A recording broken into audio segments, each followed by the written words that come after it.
Bom, a exemplo, não sei se do Lula em 2002, né, o Lulinha Paz e Amor, que até fez uma carta para abrir um diálogo maior com o mercado financeiro, com os grandes poderes econômicos do Brasil, para conquistar uma confiança desse mercado. Aqui no estado do Paraná, o grosso da nossa economia, a maior parte do nosso poder econômico, eu sou de Campo Mourão, terra da Coamo, é exatamente o setor agrícola, né, o agronegócio.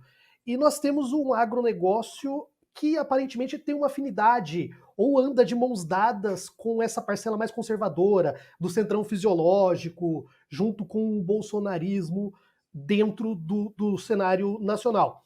Como que o senhor, como que o senhor pretende estabelecer diálogo ou negociar? Porque política tem muito da negociação com essa parcela, com essas pessoas que detêm esse grande poder econômico aqui no Paraná. Eu tenho orgulho do agronegócio paranaense. Tem produtividade superior à produtividade norte-americana. Nós somos os maiores produtores de grãos do mundo e no Paraná, talvez os maiores do Brasil. Mas o agronegócio hoje está plantando dólar. Ele planta aquilo que ele pode vender com a desvalorização do real e a valorização do outro. Está ganhando muito dinheiro. E nós estamos tendo falta de arroz e de feijão.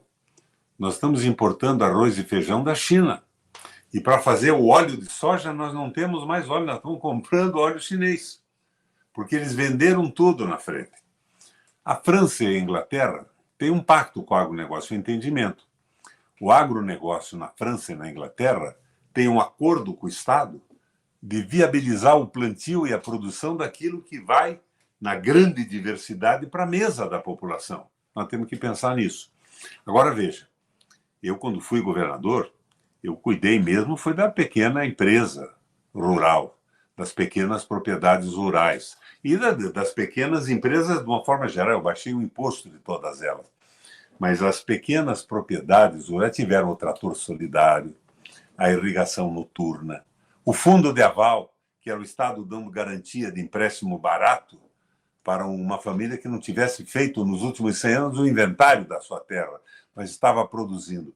E o meu sonho hoje é transformar aquela experiência passada numa coisa bem mais evoluída de mecanização, de tecnologia, de apoio de estruturas como as minhas antigas da Emater e do IAPAR, agrônomos, veterinários, sementes de qualidade, fomento, eu não falo nem financiamento, fomento é o impulso, não é para ter retorno de lucro. E transformar a agricultura do Paraná num exemplo para o Brasil e para o mundo. Vou me suportar nas ideias da França, da Inglaterra e vou apoiar os pequenos e médios agricultores para que sejam mecanizados. Você sabe que no meu governo, o Álvaro, você que está meio distraído aí, nós conseguimos evitar o êxodo rural. Os jovens decidiam ficar na terra porque nós estávamos dando apoio, então eles viram, com esse governo que é parceiro, nós podemos progredir. E não é só a visão da agricultura familiar rural, que é de subsistência. Eles viam que eles podiam produzir mais, podiam produzir para a população, botar alimento na mesa do povo. É o meu sonho de, neste próximo governo, se eu chegar lá, transformar o Paraná num exemplo para o mundo de produção agrícola diversificada. Eu acompanho muito a China, sabe? Fui muitas vezes para lá. E eu tinha uma paixão pela agricultura rural chinesa. Famílias produzindo arroz em áreas alagadas. Mas a China tem mais de 1,5 bilhão de habitantes. E hoje, a China mesmo está construindo cidades inteiras novas para tirar o pessoal do campo e abrir a perspectiva do campo trabalhar numa produção mais intensiva, de maior quantidade de produtividade. Nós temos que entender isso também. Não pode ser uma coisa meramente bucólica, mas é o respeito à dignidade do agricultor. Respeito, por exemplo, que não teve o Sérgio Moro quando prendeu 11 agricultores supostamente fraudadores da merenda escolar que foram absolvidos depois. Essa história é terrível. O pessoal foi buscar iate em Irati. A história aí, para quem não conhece, né, governador? A gente tinha um programa, né, que trazia o que? Era comida para a escola. Daí o agricultor, às vezes, sei lá, queimava o tomate porque deu geado. O cara entregava rúcula. O Moro falou assim: aí tem corrupção. e prendeu um monte de pequeno agricultor. Mulheres Gente muito simples. Famílias sem pai nem mãe. Sem nenhum escrúpulo. Coisa horrível. A falta de empatia com a população, uma falta de identidade com o sofrimento dos trabalhadores, falta de fraternidade. E quer ver. Olha, você sabe que quem levou o Moro para o Congresso Nacional fui eu?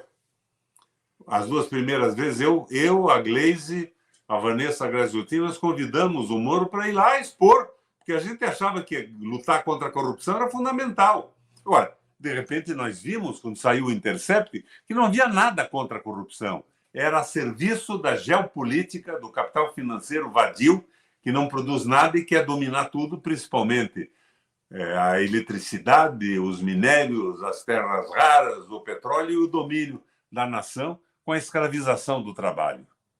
Nós temos que reverter isso tudo. Foi um erro nosso. Eu torci. Você acha... Tem ligação direta entre essas figuras da Lava Jato e interesses internacionais, governador?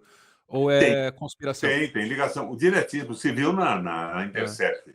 O Moro foi fazer palestra nos 60 Minutos, em Nova York, o mais ouvido programa do Ocidente. Ele tinha relações com o FBI, ele tinha relações com o Ministério Público, ele tinha relações com a CIA, inclusive nas traduções interceptadas por aquele pessoal que quebrou o sigilo deles, eles dizem: temos que agradecer a CIA a prisão do Lula. O que é isso, minha gente? E o Lula?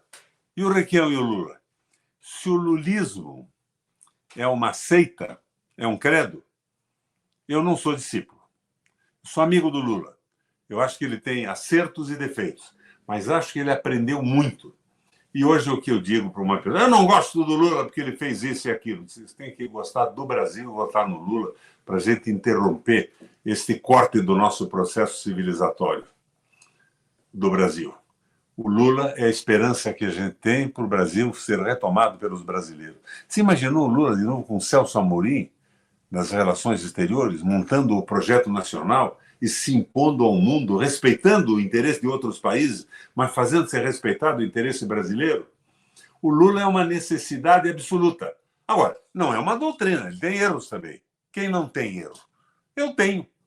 Vocês provavelmente têm alguns na vida também. Mas acontece que hoje ele é uma necessidade do Brasil. Daí você me perguntaria, Álvaro, e o Ciro Gomes? Essa porra-luquice dele chamar todo mundo de ladrão é abjeta. Mas o Ciro está colaborando para a discussão do projeto brasileiro.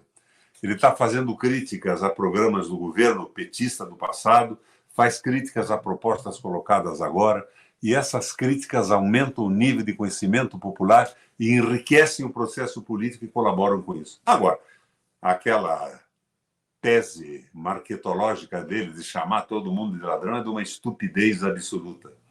E ele não consegue se comunicar com o povo, mas ajuda ao entendimento das políticas sociais e econômicas do Brasil. Sabe o que me parece? Positiva a participação dele nesse aspecto. Com toda a sinceridade com o senhor, às vezes me parece que ele está emulando a campanha passada do Bolsonaro no aspecto da comunicação.